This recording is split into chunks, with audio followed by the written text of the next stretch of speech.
a lot of the imagery that I've used in my work, how we compute, how we represent things and ideas,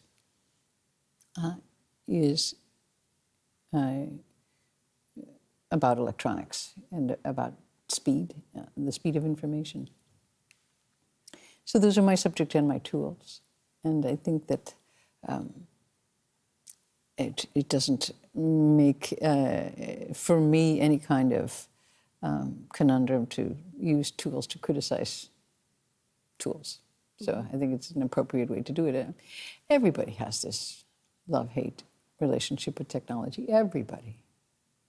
There's not anybody who doesn't say, well, some of it is okay. And there isn't anyone who says, it's so too much, it's destroying my life, you know. There's, and everywhere in between. So my response has always been to try to not blame technology for things. It's just stuff. It's just pieces of plastic. You know, it's like, you don't want to be the, you know, Spanish Inquisition who's burning the books. It's not the books and the writing that were the problem, the technology of their times. It was how people used things or the perception of how you use knowledge. So tech stuff is just junk. It's plastic, you know. And so to blame technology is like blaming a pencil. It's ridiculous, ridiculous. But of course, we don't want to blame ourselves and our ineptitude.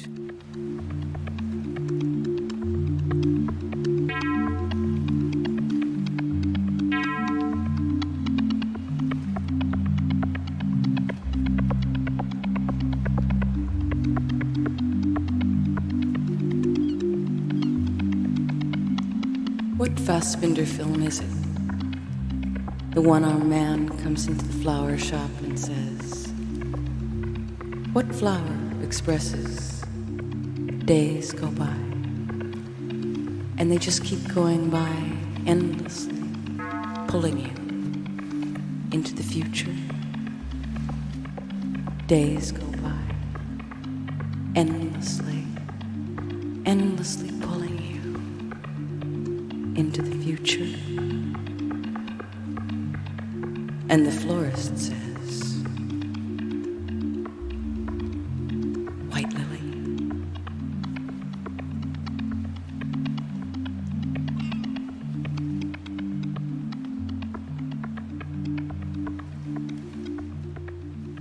I believe that we have the power to shape things.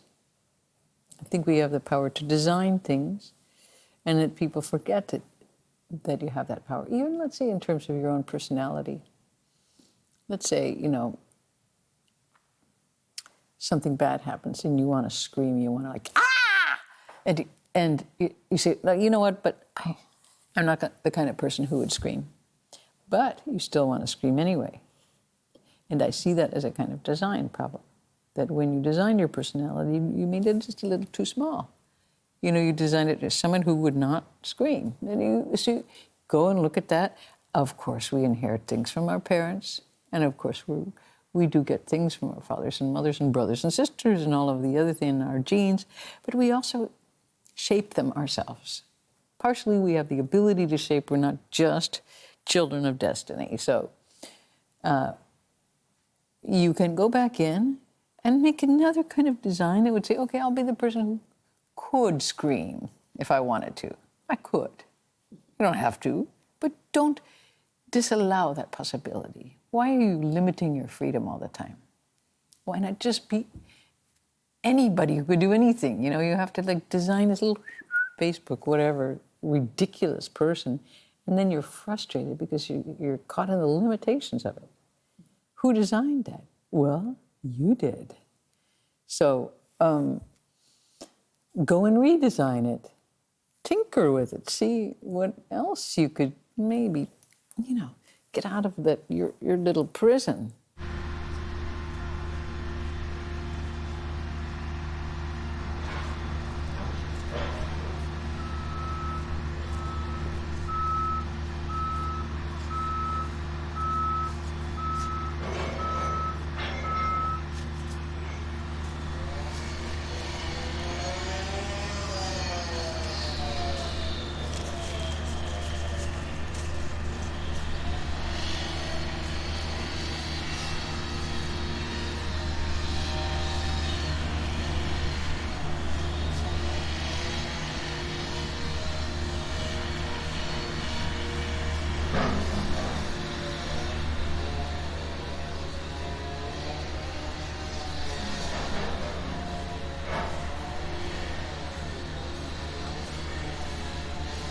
Well, I understand why people would be resentful of the United States. I mean,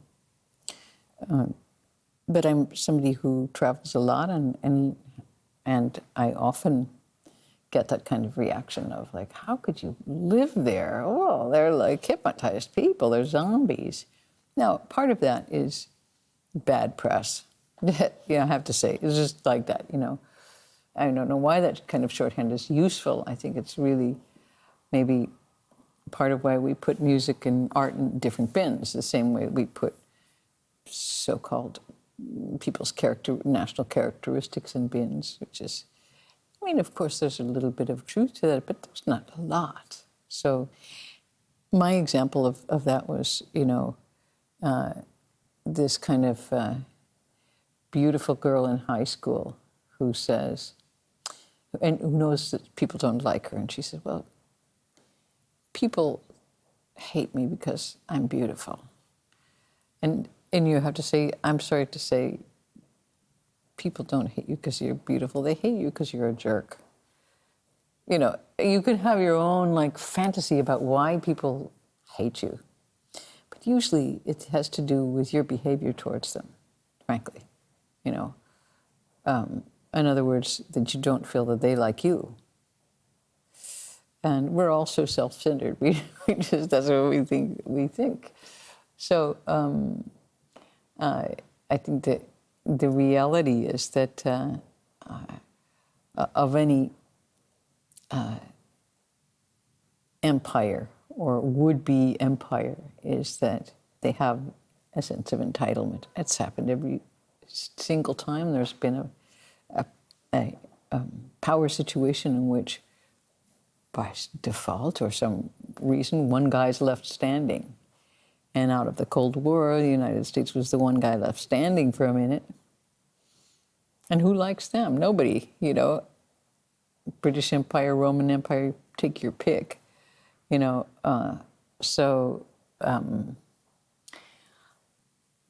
it's not that people like America now that it's falling apart any better, but, maybe it humanizes people here a little bit. And what scares me about, though, what's happened since in the last 10 years is the amount of repression that there is in this country, and that's very shocking to me. And so it makes the potential of resistance even more exhilarating because it's you have to push very hard against that kind of repression.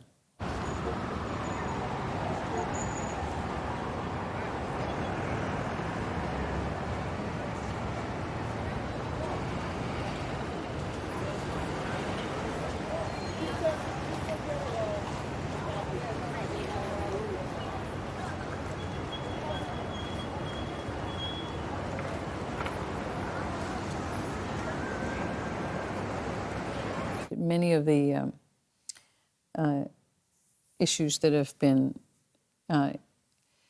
really important aspects of American culture, particularly the increasing poverty, have been hidden. And people don't talk about the fact that 27% of Americans live below the poverty level. And really, the other ones are so close to that it's almost 40%. This is not a rich country. This is a very poor country in that way.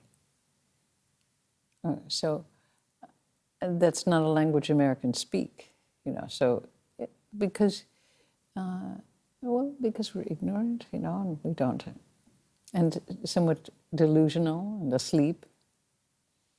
But one of the good things about the economic crisis is that it has created a lot of empathy, and some people kind of going, wait a second, I'm not alone. So people in Occupy Wall Street who identify themselves as the majority, as opposed to many groups who almost, our last revolution, the ones who were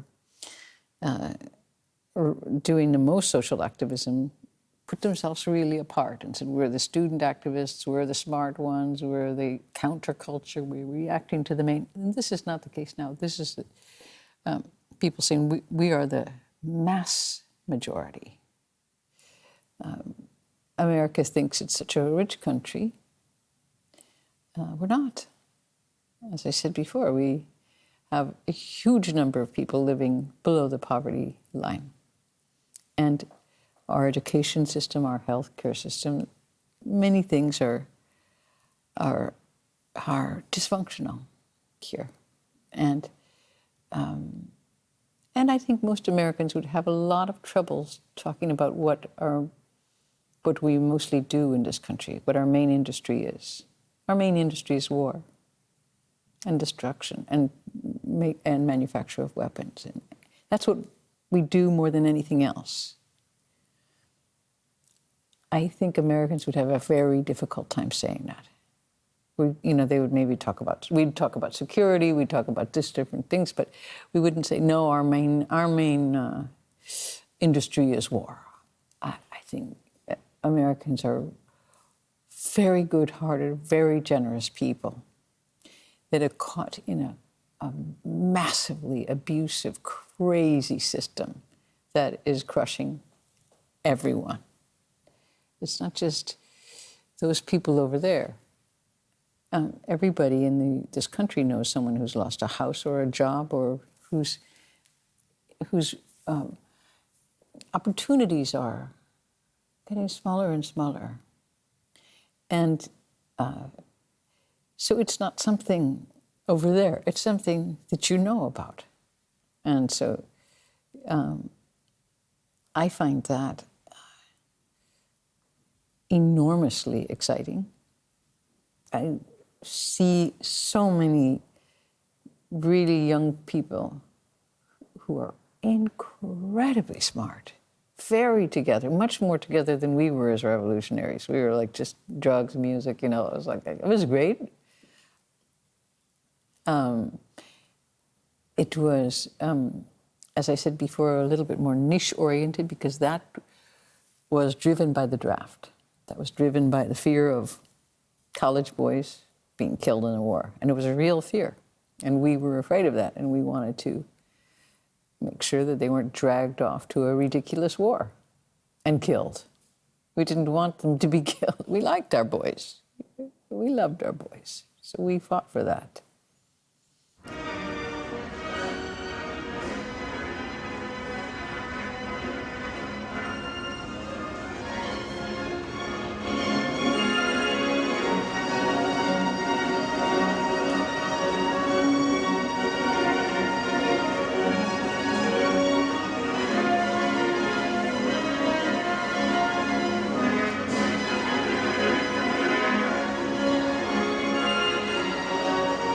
For us Americans, it doesn't matter who we vote for anymore, really. Politicians really don't have power to change things. They're quite dysfunctional. And banks, anyway, could just go, crush them. It's really about reinventing the norm. Because in the United States and in a lot of places in the world, because this is a global movement, the norm is greed and cruelty and criminal behavior. And that means basically what the government is engaging in. And that is the norm. And so one of the ideas of Occupy is to spread this idea of another way to create another reality, to create another norm that is based on people helping each other, not in competition. I was on tour for most of the summer, and I went through a number of these cities in Europe and spent time as much as I could with the movements. And so in Madrid, back in May, the creation of the city in the square was very inspiring, but the thing I was most inspired about was the practicality of it, because so the Spaniards go, okay, well, how do banks make their money? Well, one of the ways, and one of the biggest ways, is supersonically fast electronic transfers of money. What money? Your money, going over borders very, very, very fast. Do they pay tax on it? No. So the Spanish organizers did some quick calculations and realized that if you tax those supersonically fast electronic money transfers, known as electronic money, not even money. This is trading in futures. And speaking of the future, because you're trading on the possibility that something could be made. It's not made, it's not a thing. So you're trading on futures with kind of play money. And so they said, okay, tax that at 0.01%, and in 2 weeks, the Spanish debt would be erased.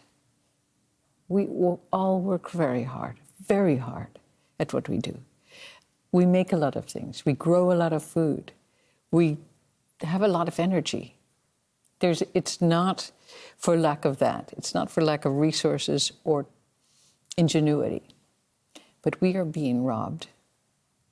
And people are just waking up to this fact.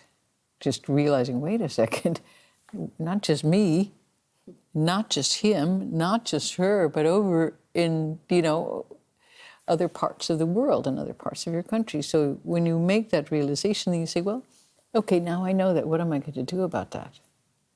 Whatever you do, I mean, myself as an artist, I'm somebody who makes images and creates situations. So this is what I'm committed to at the moment, is how to imagine another world. What would that look like if you really didn't have the agenda of getting everything for myself, The market keeps rising. The big machines control the sea and the air. Those big machines, they gotta go somewhere. So we keep calling them up, calling them up, no matter what.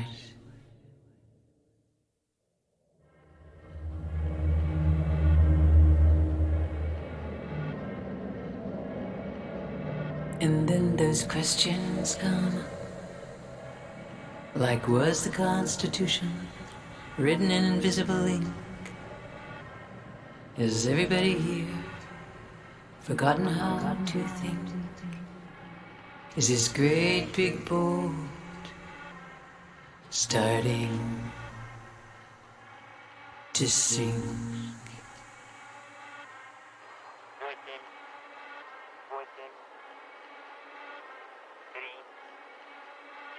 Pinpoint nukes, ready to fight, just to kill. Sure, right. Welcome to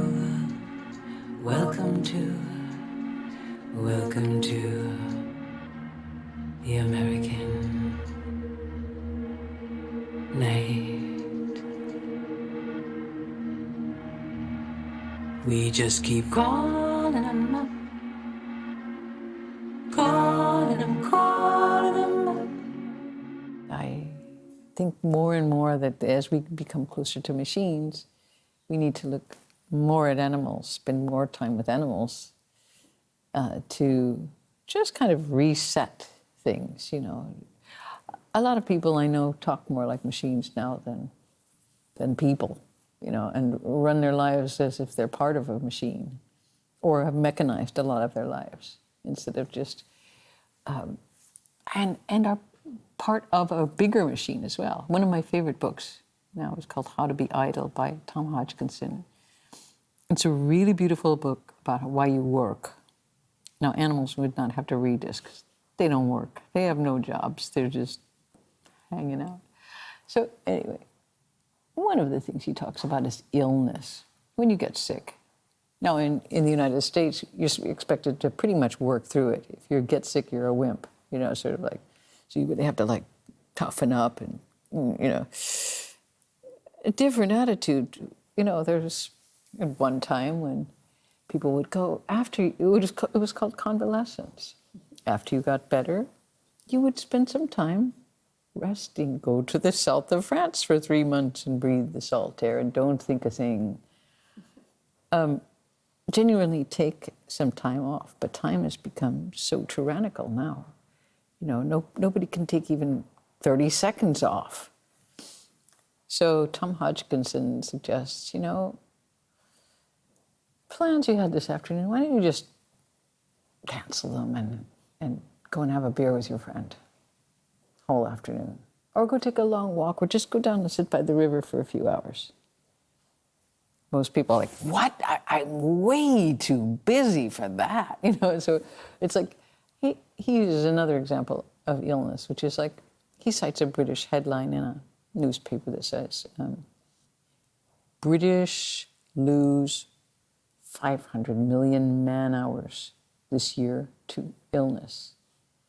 And you look at it, you realize, since when did I owe Britain my man-hours? And now, whoops, they're coming up short because I was sick. Who are you working for? Who do you owe this to? What are you doing it for? A lot of people don't even have the chance to ask that question because they're too distracted by the amount of work that they have to do to catch up in this ridiculous race that people are in now to get stuff. And of course, you in that race to get the new iPhone, the new iPad, the new whatever, the new car, the new house. And you will never guarantee to never, ever, ever have enough. There will never be a time when you go, that's it, because it's back on the treadmill. It's the way late capitalism works, So this is why it's a great thing that this economic collapse is happening. Maybe people will go, you know what? Not working isn't so bad. It's kind of nice. Why am I killing myself with this job? What am I hoping is going to come from that? What great thing is going to come from that will make my life suddenly really worth it? What big award am I going to get? In terms of reinventing a norm, one of the things that would be, and reimagining what that kind of future would be, is to start with another complete set of goals, really, and that's not as hard as you think it might be, because when I meet a lot of these kids from Occupy Wall Street, they already have those kinds of values in place. They're not in this same rat race that my generation is. They're not. And they are willing to, maybe because they haven't had the opportunity to be it. If you look at the signs of Occupy Wall Street, is I will never own a house. I will never have a job like that. You realize, oh my God. And at this rate, they won't. They will not have that. So what will they have? What can they want? What can they expect? Well, they're forging another way of thinking about the world.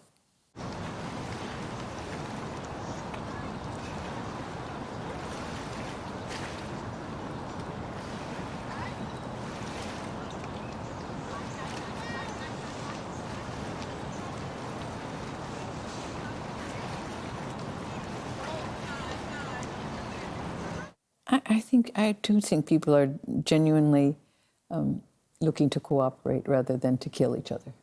I think that's a very, very basic instinct in people, that they would rather not kill or be killed, but figure out another way to do it that might be more fun. So I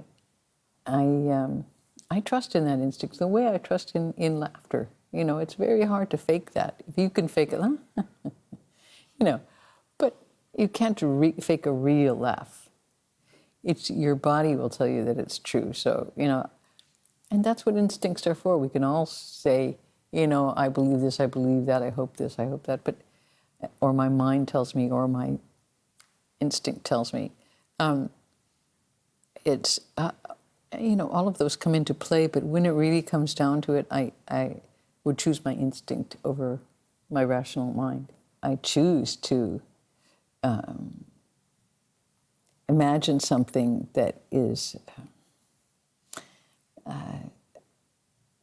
I feel completely achievable and hopeful, and another way to look at the world, because this one is actually collapsing, and one way or another it will collapse.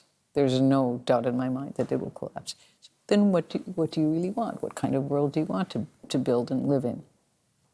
Looking at things falling apart can be exhilarating, because you realize they should fall apart. And there were too many problems. They were going to fall apart, and now they are falling apart. So when you look into the future and see that, I believe that we have the power to shape things.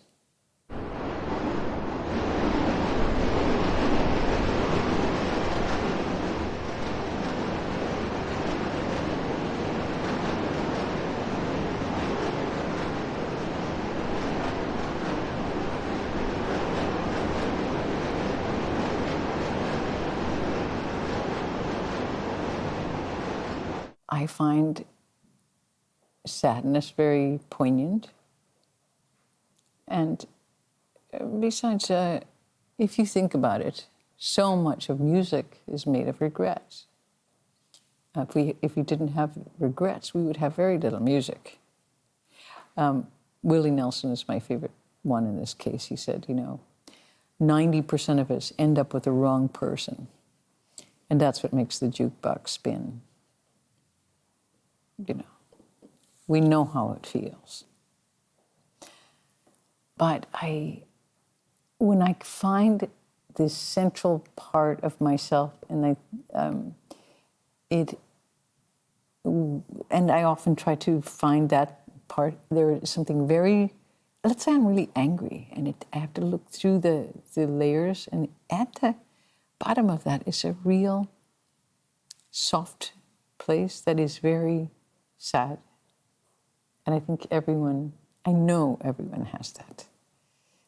And it's wrapped in a lot of different things, but if you peel it off, there's a kind of, and I don't think that it's because we're necessarily sad people, but we have that in us and that's part of what it is, to carry that, to be human. We know we're going to die. We know that, and that's part of that that it's such a brief thing. And so when I find that part of being a human being, I like to just kind of hold it for a second and kind of look at that, because it's part of our nature.